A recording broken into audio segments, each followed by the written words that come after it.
Tara, magkape naman tayo. Araw-araw natin ito ginagawa.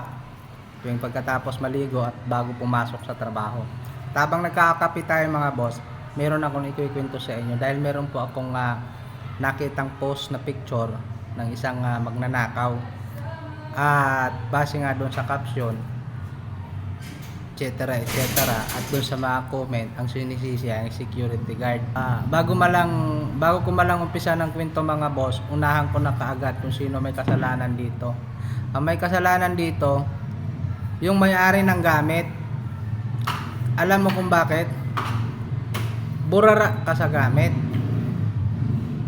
So ganito ang nangyari mga boss. Nagpost sila, sinisisi ang security guard, wala daw ginagawa.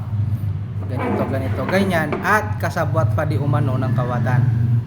Mga boss, bago kayo magsalita, siguraduhin nyo kung mayroong ang pagkukulang, pagpabaya ang security guard at yung siguradong kasabwat. Una, yung gamit mo nasa bahay mo. Ang security guard napakalayo. Kung motorin mo 4 minutes ang guardhouse nila, mula sa guardhouse papunta dyan sa bahay mo. Bakit sa security guard ang sisihin mo?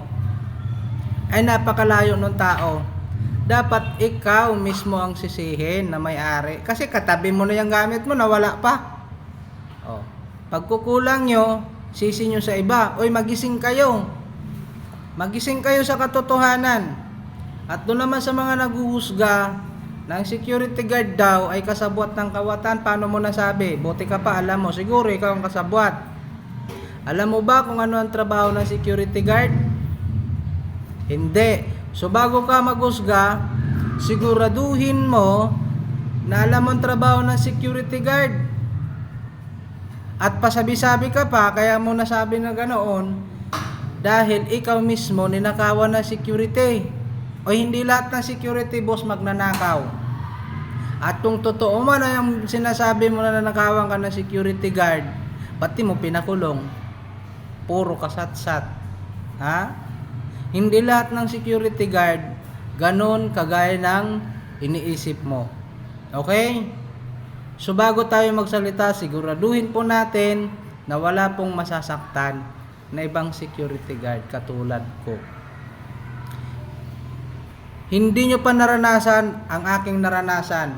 At sa lahat ng aking pinagdaanan, ni minsan hindi ko kayo kinatok o hingian ng tulong pagdating sa oras ng alanganin.